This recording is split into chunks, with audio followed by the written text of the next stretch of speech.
Good morning साथियों। जैसा कि आपको मालूम है कि मैं डॉक्टर संतोषीलाल कमल हमेशा उन प्रबुद्ध वर्ग से आपको इंटरव्यू लेकर के प्रस्तुत करता हूं जो जीवन के लिए प्रेरणा का स्रोत बनते हैं। आज मैं ये गांव मरियानी से लगा हुआ भिंडरी गांव है, वहाँ पे इस समय मैं मौजूद हूँ। आज 3 तारीख है और यहाँ का माहौल सौहार्दपूर्ण है, बड़ी शांति है।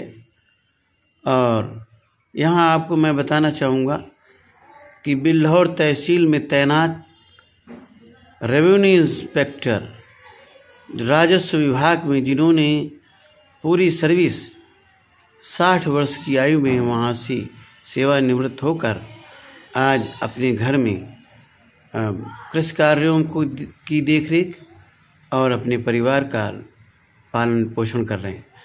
मान्यवर श्री तेज नारायण अमीन जी जिन्होंने अपने सेवा के दौरान पूर्ण लगन परिश्रम से रेवेन्यू विभाग, तहसील को, डीएम कार्यालय को और उसके डीएम कार्यालय के माध्यम से इन्होंने पूरे राजस्व विभाग में अपना नाम कमाया। अपनी कड़ी मेहनत, कड़ी लगन, ईमानदारी के साथ कार्य 60 वर्षों तक पूरा किया और उसके बाद सेवानिवृत्त होकर आज भी ईमानदारी का जीवन जी रहे हैं। हाँ, तो साहब बताएं, आप कहाँ कहाँ रहे और किस किस तरह से विभाग के लिए आप प्रेरणा के स्रोत बने हुए? सर, मैं 22 अगस्त 1970 को मेरी पोस्टिंग एज चकबंदी लेखपाल जी स्थान अकबरपुर में हुआ था। अकबरपुर ये कानपुर देहात का उस समय हाँ, तहसील हुआ करती थी। हाँ। इसके बाद वहाँ 6 महीने पोस्टिंग एज चकबंदी लेखपाल की। इसके बाद ट्रांसफ़र होकर के कानपुर देहात में रूरा था, वहाँ सहायक चकबंदी अधिकारी का दफ्तर था, वहाँ मैं रहा।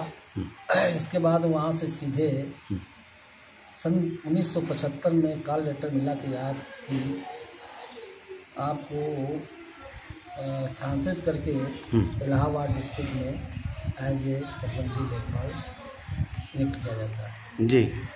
मैं वहाँ ज्वाइनिंग दे करके लौटा, क्योंकि मुझे वहाँ पर टाइफाइड हो गया था। तो हमारे अफसर जो थे डीडीसी, वो मुझसे बोले कि तुम यहीं इलाज कराया तुम्हारा या आप घर जाओ। तो मैंने उनसे यही कहा, सर मैं अब घर जाना चाहता हूँ।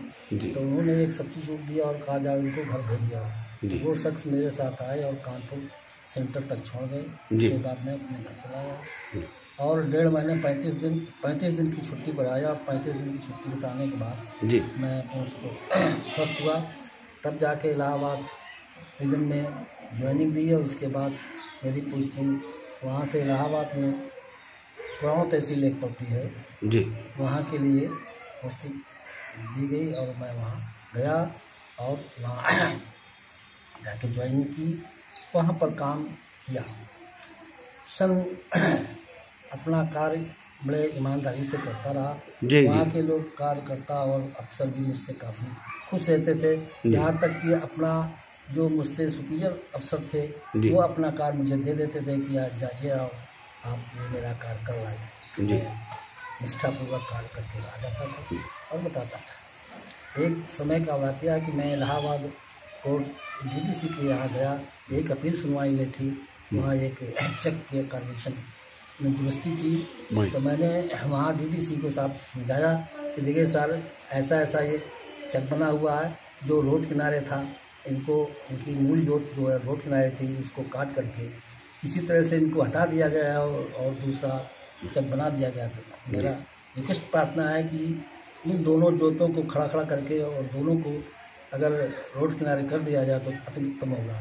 मेरी बात को डीडीसी ने माना और तुरंत उसको कहा ऐसा ही बना दीजिए। मैंने उनके आदेश के अनुसार वहीं तुरंत दुनिया से नक्शे पर नक्शा खींचा, काटा और चेक कार्वेशन बना तैयार कर दिया। चलाया वही चेक कार्वेशन कंप्लीट हुआ और मौके पर भी मैं डिमार्केशन वहाँ पर कर दिया। जी मेरे अब आपको स्वतः मैं अपनी ईमानदारी की बात बताता हूँ। वहाँ का जिसका चक्र ठीक कराया वो शख्स बड़ा ही ईमानदार ब्राह्मण था जी। वो आकर के मेरे पास आए, लेखपाल साहब मैं आपसे बहुत खुश हूँ, आपको ये मेहनताना देता हूँ। उस समय सन 74 जी, सन 74 में उन्होंने 400 रुपये मुझे दिए जी।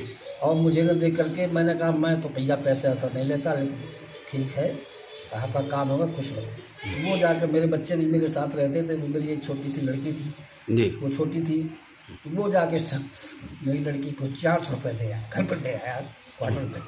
तो मैं बड़ा अफसोस किया कि देखिए जरा से कार के लिए अपने इस 400 रुपये मुझे दे रहा है, ये बहुत बड़ी बात है। तो ये पहला इनाम तो मुझे मिला और इसके बाद पूरी ज़िंदगी हमारी बीत गई, मैंने इस तरह से पैसे लेने की कभी इच्छा ही नहीं जाती।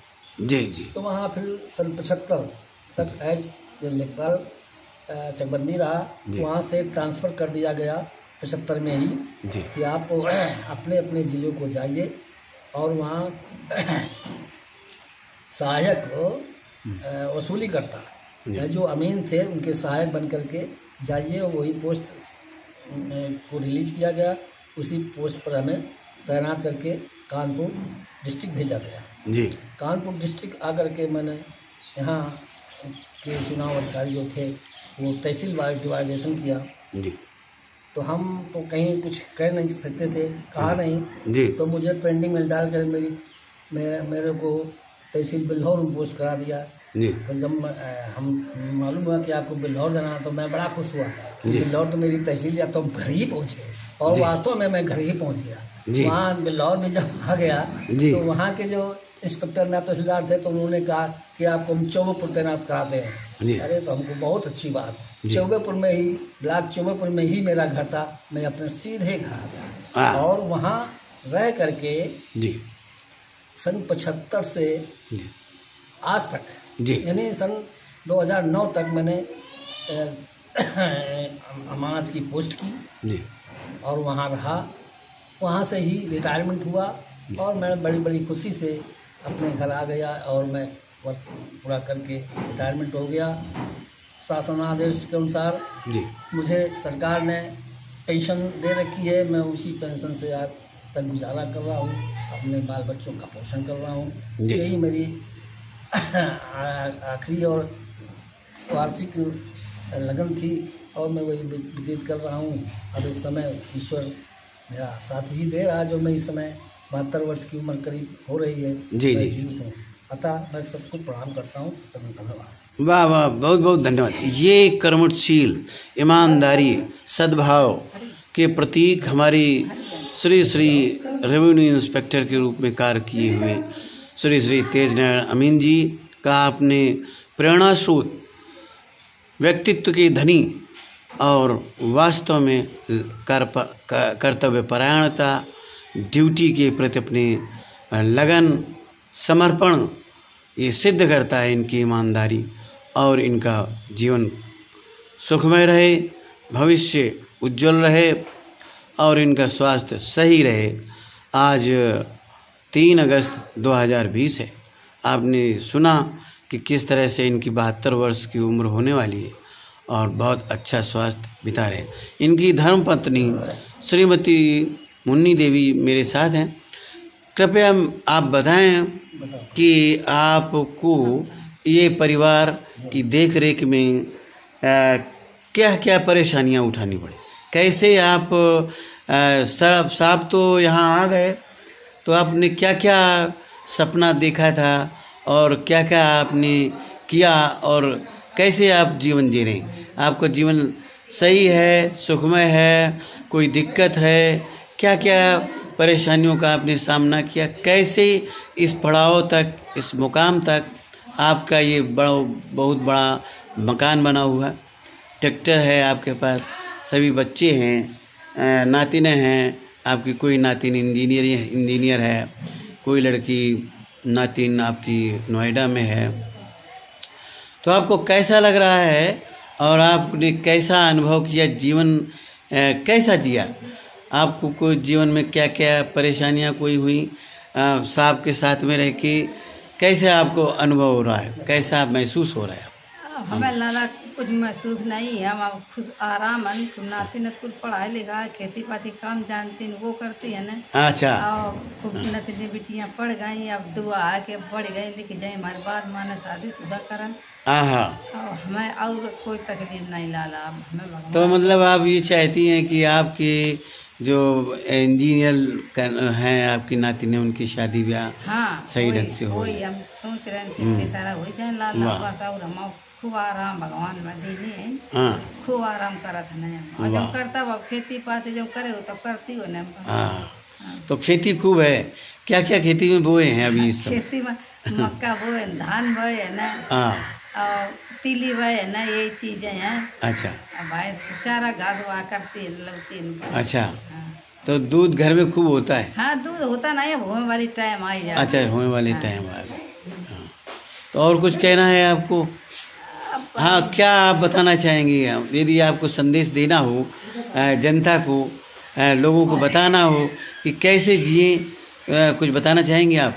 अब जिया क्या संदेश देना चाहेंगे? संदेश यह है भगवान से कि जैसे हम आराम करते थे सबको आराम करे। अच्छा अच्छा। तो शुभ मंगलम की आप बात करती हैं। सब लोग अच्छे से रहें। अच्छे से रहें, सब अच्छा मिले जैसे में सुख है। हाँ, वैसे ही सबको सुख मिले। सबका ऐसे मान बिटिया दमाद ऐसे नाती नतको घर परिवार टोला टोला टाठी सबको ऐसे सुखी राजता में सुख है।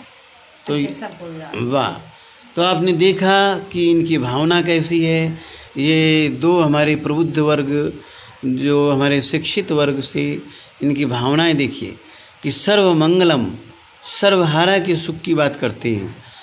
हमारी जो श्रीमती मुन्नी देवी, वाइफ ऑफ श्री श्री तेजनारायण अमीन जी, इस समय साथ में हैं और इनकी भावना देखिए, सर्वहारा की बात करती हैं, सुखमय समृद्धि की बात करती हैं, लोगों में प्रेम और सहिष्णुता की बात करती हैं। सब लोग शुभ मंगल से रहें, सब लोग समृद्धशाली से रहें। बहुत बहुत धन्यवाद, बहुत बहुत धन्यवाद आपको ये इंटरव्यू देने के लिए। मैं इसे YouTube पे अपलोड करूँगा ताकि आपको सब लोग सुन सकें, आपसे प्रेरणा ले सकें, कैसे जीवन व्यतीत करना है, कैसे सुख में जीवन रहना। बहुत बहुत धन्यवाद being with me my dear friends, बहुत बहुत धन्यवाद। जीवन सुखमय हो, समृद्धशाली हो, इसी वचन के साथ मैं डॉक्टर संतोषी लाल कमल नेक्स्ट वीडियो के साथ आपसे फिर मिलेंगे।